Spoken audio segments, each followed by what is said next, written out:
kelas 3 SMP ya, sebelum masuk SMK itu pengen kayak masuk ke seni nih. Nah terus kebetulan SMK Negeri 1 Kalasan itu deket dari rumah saya. Jadi kayak kan cuma 3 kilo, ada yang lebih dekat dan keinginan saya jadinya saya masuk ke SMK Negeri 1 Kalasan.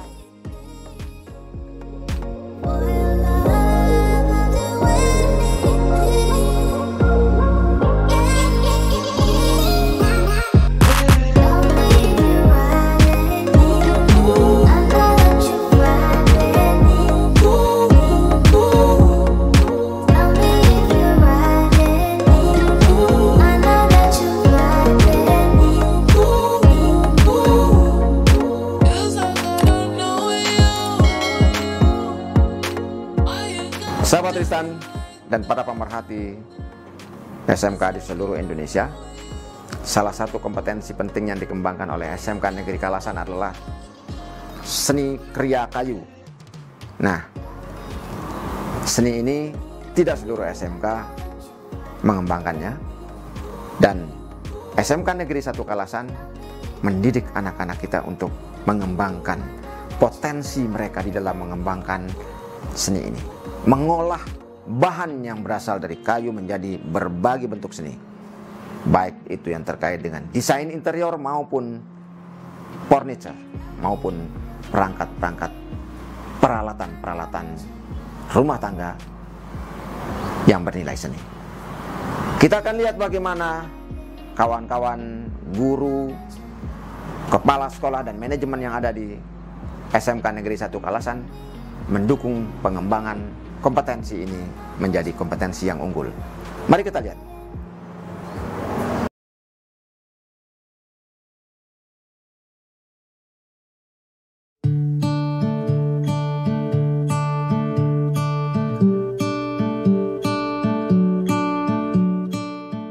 Nama saya Agus Winardi. Di SMK Negeri 1 Kalasan ini saya selaku ketua jurusan yang membawai 5 jurusan kerajinan. Dan kali ini saya termasuk di bengkel kayu ya, posisi sebagai guru di bengkel kayu, di studio kayu, tapi merangkap sebagai ketua jurusan yang membawai 5 jurusan di kriya ya, ya.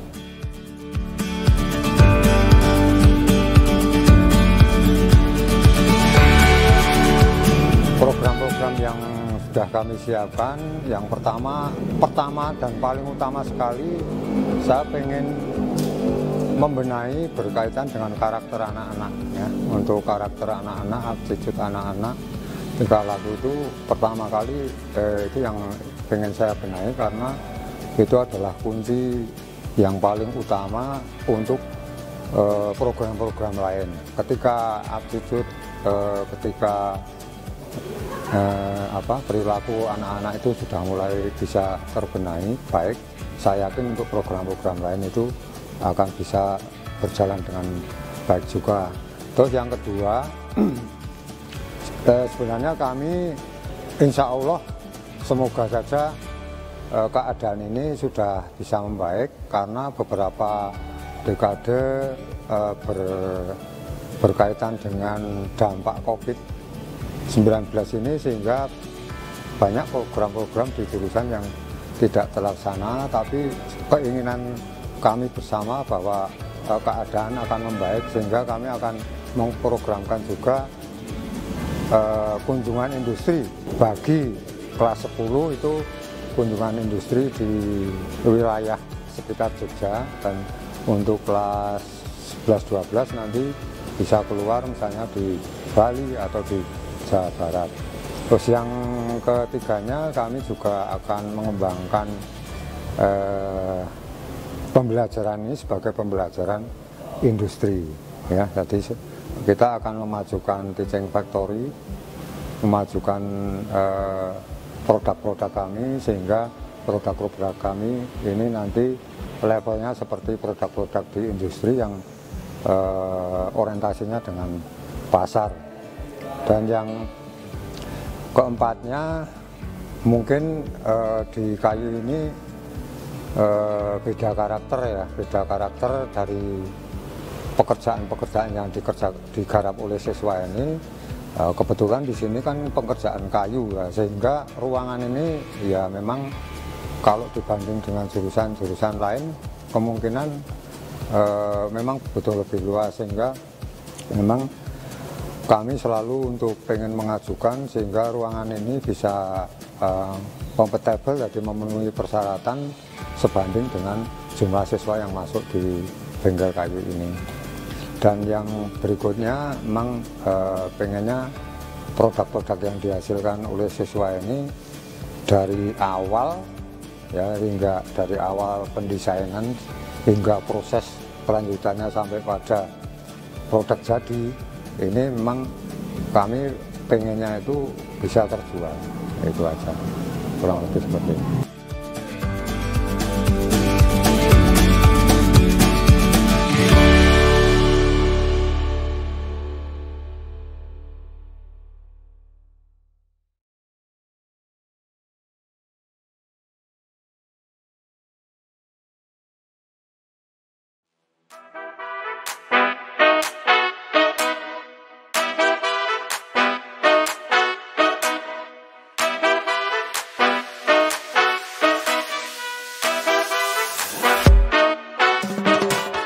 Awal mulanya dulu kelas 3 SMP ya, sebelum masuk SMK itu pengen kayak masuk ke seni nih. Nah terus kebetulan SMK Negeri 1 Kalasan itu deket dari rumah saya. Jadi kayak kan cuma 3 kilo, keinginan saya jadinya saya masuk ke SMK Negeri 1 Kalasan.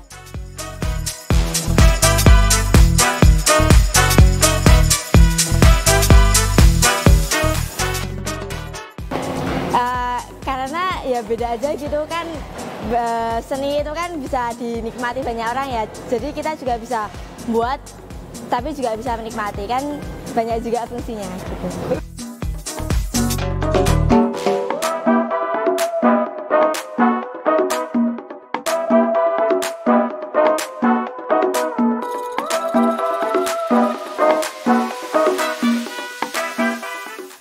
Ya ada beberapa. Yang pertama ini ya memang berkaitan dengan ruang ya, berkaitan dengan ruang. Pengennya saya itu ruang itu bisa terpetak-petak, ada pembatas, sehingga kami bisa membagi antar kompetensi. Misalnya kompetensi kerja bangku itu ada pembatasnya, kompetensi kerja mesin ada pembatasnya, finishing juga ada, seperti itu ada ruangan-ruangan khusus, sehingga kami bisa lebih mengelola kegiatan ini lebih baik. Itu ini yang memang belum terrealisir ya ini.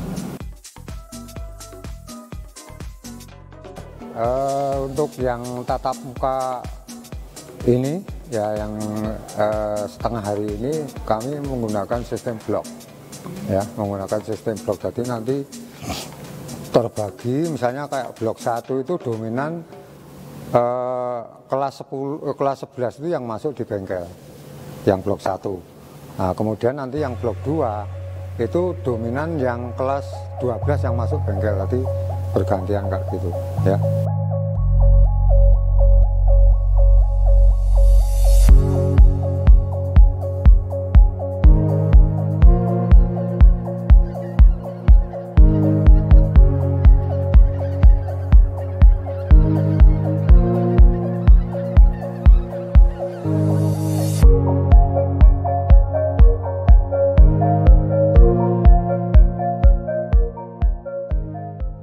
Dari jurusan Kriya Kayu sendiri sih, dari kelas 1 itu udah diajarin gambar, itu ada gambar produk sama gambar desain. Jadi kita bikin desain kursi, lemari gitu, tapi juga kita bikin desain buat ukirannya. Jadi kayak bentuk-bentuk flora faunanya kan bisa dibikin buat ukiran gitu.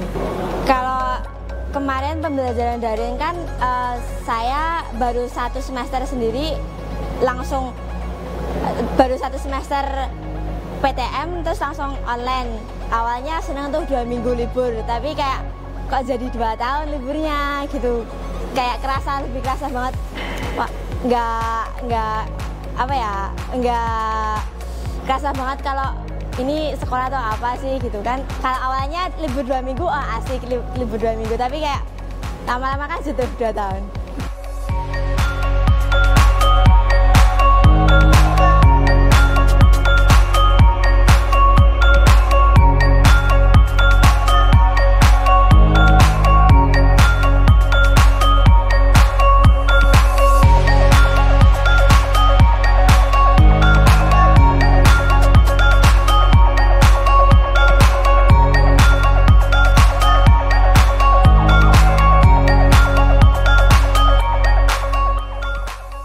Ya kalau di kayu problemnya itu aja Mas. Jadi tetap bengkel itu belum sebanding dengan siswa yang untuk keluasan areanya itu belum sebanding dengan siswa yang masuk di bengkel. Karena kan kalau kayu itu kan barang yang mungkin tidak bisa dilipat-lipat. Kadang ada pengerjaan kayu yang panjang, gede dan sebagainya. Mau nggak mau kan radiusnya harus lebih luas gitu. Beda kalau dengan jurusan lain yang misalnya kulit, tekstil itu kan bisa dilipat, bahan materialnya itu jatuh gitu ya, jadi tidak menyita ruangan. Tapi kalau kayu, nah itu problemnya di situ.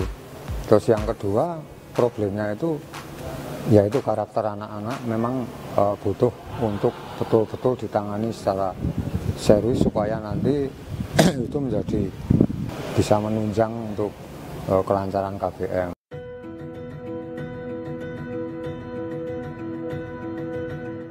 Terus yang ketiganya kami memang untuk selalu bisa komunikasi dengan orang tua, pengennya seperti itu, yang komunikasi secara aktif sehingga kan di sekolah ini kan bisa mengawasi anak itu baru separuh hari ya, separuh hari. Selebihnya kan di lingkungannya anak sendiri di luar, di lingkungannya keluarganya, dan di situ kami nggak bisa mengawasi sehingga jaringan antara sekolah, orang tua dan lingkungan itu memang harus betul-betul dihidupkan secara aktif terus-menerus seperti itu. Ini keinginan.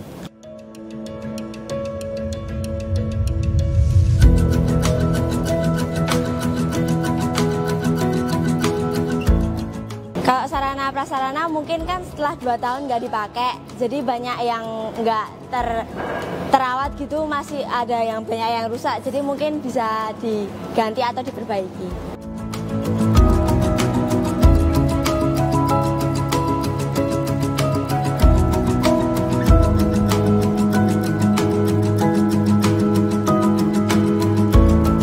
Mungkin harapan sekolah ya tadi itu lebih diperbaiki, lebih dimaksimalkan aja gitu.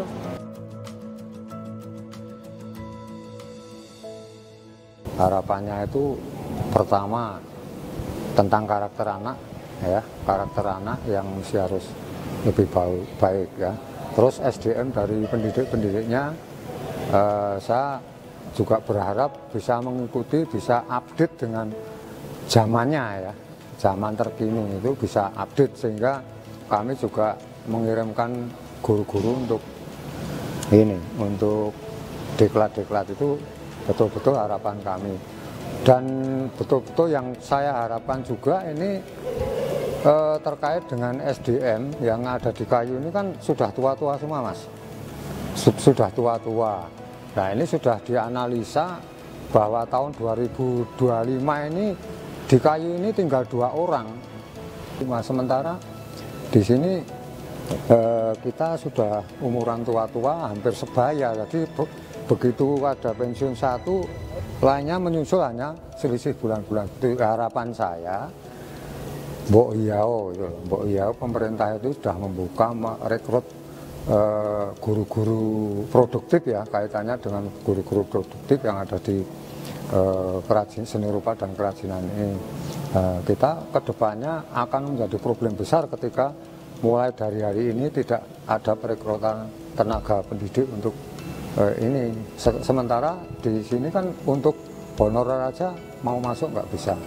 Kita sudah meluluskan sekian tahun tamatan yang semuanya ngantri pengen kembali ke sekolahnya untuk mendidik adik-adiknya, tapi juga nggak terlaksana. Itu harapan yang ini. Terus harapan lain juga ruangan ini menjadi ruangan yang betul-betul memenuhi persyaratan ya, kaitannya tadi dengan perbandingan anak-anak yang masuk di bengkel dengan kondisi area kerjanya seperti itu. Ya, salam sehat untuk semuanya, salam sejahtera, semoga COVID-19 segera lenyap dari bumi kita dan kita mendapatkan kesehatan. Assalamualaikum warahmatullahi wabarakatuh.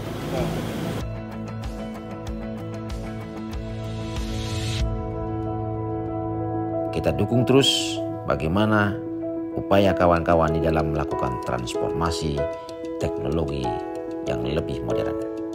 Dan jangan lupa untuk tetap bisa mengakses video-video kami terkait dengan perkembangan SMK di seluruh Indonesia.